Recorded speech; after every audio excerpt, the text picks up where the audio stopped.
Hello everybody, we're back again for Mr. Kramer's video lessons. Today we're going to learn about the intercepts of two lines. So when two lines meet, how do we find that exact point? So one of the things I want you to know is we're going to learn about this graphically and we're going to learn about it algebraically. We're going to do it graphically first because I think it blends with our lessons from before. So for starters, we're going to do question one. We're going to graph this first equation. We always start with the second part. That's the start. And it's also the y-intercept.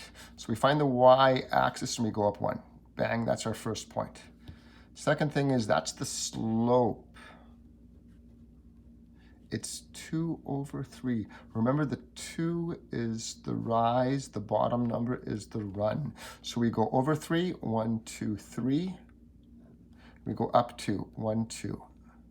I usually do this twice, 1, 2, 3, up 2, because that way I've got 3 points for my line, and it's just going to be more accurate.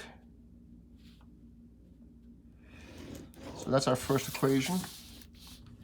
Our second one is negative 1/3 x plus 7, so that means we're going to start over up on 7.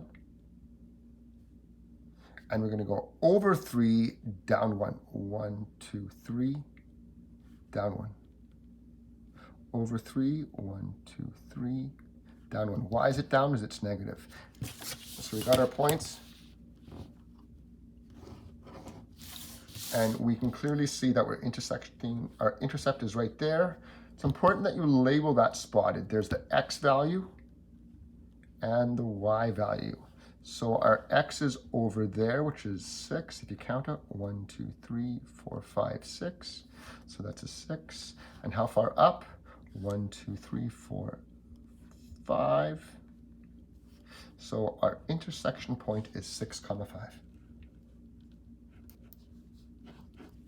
When you bracket it, it knows it's an ordered pair. So let's try one more. In this case, we got negative 7 right there. And now we have a slope of negative 1. So we could go over 1 and down 1, but instead we're going to go left. Let's go up 1 and to the left. This is kind of neat, so we can keep on going. So our first line is there. And take your time. Our second graph is up 3, 1, 2, 3. And our slope is 3 over 2. So we go over 2, we go up 3, 1, 2, 3. So that's a point. But one of the things we can also do is the reverse. The left 2 and then down 3, 1, 2, 3. Well, we've got our 3 points. So let's make our graph. So we've got 1 point, 2 point, 3 point. So that's definitely our point of intersection. Well, what is that? 1, 2, 3, 4. So it's negative 4. And how far down? 1, 2, negative 3. So remember, the x is first, the y is second. That's our intersection point. So that's the first part of the lesson, is how do you solve these graphically? So I'm going to have you do 3 and 4 for practice. I'm going to have the solutions posted later on, so we're going to just keep on going. And let's go to number 5. Now, let's start this one the way we normally do, and you're going to quickly see that graphically doesn't work. So we're going to start at 6, 1, 2, 3, 4, 5, 6, but now we're going up still a slope of 2. So I'm going to go over 1, up 2, and I'm guessing it's there. And if we go to the left, it's over 1, down 2, over 1, down 2. So let's draw our line. Let's get an idea where we're going. Now this next one, we're at negative 7, but now our slope's 4. So we're going to go over 1, 1, 2, 3, 4. Over 1, 1, 2, 3, 4. Over 1, 1, 2, 3, 4. So you're like, whoa, we're way off the graph paper for this one.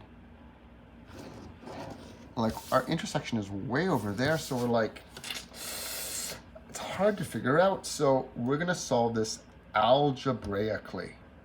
Now, one of the things that you got to remember, when we're at this point, for both equations, the y values are equal. Okay, I didn't write that very clearly. Our y values are equal. So that means this equals that. Well, that means this equation equals that equation. These are equal at the intercept. So let's do that. Now I've got some steps at the bottom, and this first one tells us that the first equation equals the second equation. So let's write that. 2x plus 6 equals 4x minus 7, because they're equal at the intercept. So let's solve this algebraically now. We've got this equation with x's on both sides. And if you remember from the past, we want to move the x's to one side. Move it to the bigger side. So that's what my second step is. Move x's to bigger side. So let's add the opposite. Now after this first step, the x's are gone, but let's not lose everything. We still have 6. So 4x minus 2x is 2x. We still have the number there, so it's minus 7. Well, our next step is move the numbers to the opposite side. So our numbers should be on the other side of the x. So let's get rid of the negative 7. Well, we're going to add the opposite. So the opposite of negative 7 is positive 7. So on the left-hand side, you've got 13. On the right-hand side, the 7's disappear. So we only have the 2x. Let's make sure we keep our equal sign. Well, last step is divide by the coefficient. So the 2 is in front of the x. We're going to divide both sides by 2, and that's our answer, 13 over 2. We can also write that as 6.5, and that equals x. So we look back at our graph, and we could say, hey, is that about 6.5? You know, it's close. It could be. So our intersection point is going to be 6.5, comma, wait a second, we haven't figured out the second part, the y value. So now we have to take this value and put it back into whichever equation we think is going to be easier. I'm going to use the first equation, so y is going to be 2. Our value of x, I'm going to use 13 over 2 for our value, plus 6. So now 2 times 13 over 2, those cancel. We end up with 13 plus 6 is 19. That definitely could be 19 points high. So our intersection point is 6, 5 is the x value, 19 is the y. So let's try some practice doing that. So see these steps? We're going to do that over and over again. What we're going to do is solve these questions algebraically. We're not even going to graph them. So let's get everything except our instructions. So step 1, set the equations to be equal. Minus x minus 2 equals 3x minus 10. Step 2, move the x's to the bigger side. 3x is the bigger one, so the opposite is plus x. Plus x. Those are gone. We have minus 2 equals 3 plus, well, there's a 1 there, is 4x minus 10. To get rid of the 10, we're going to add the opposite, plus 10. On the right-hand side, you've got 4x. Left-hand side, you've got 8. Last step, divide by the coefficient, divide by 4, so x equals 2. So we've found the x value, but now we've got to figure out the y value. You could punch it into either one of these. If we punch it into the top one, y equals minus, well, x is 2 minus 2, so y equals minus 4. We need to put that together for the intersection point, 2 comma minus 4. And we're like, oh, now this is really neat because when that's our intersection point. So let's do one more together, and then you're going to do the rest for practice. So one equation is 7x, one equation is 4x plus 12. So to find the intersection points, if we look at step 1, set them equal to each other. 7x equals 4x plus 12. We move the x's, minus 4x, minus 4x.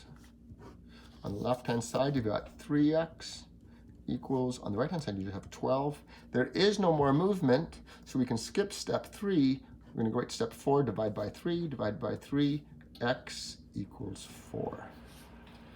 Now, this is one of those neat things when, if you remember, what have we done? If we put 4 into our first equation, y equals 7 times 4 is 28. Well, what happens if we put it into the second equation?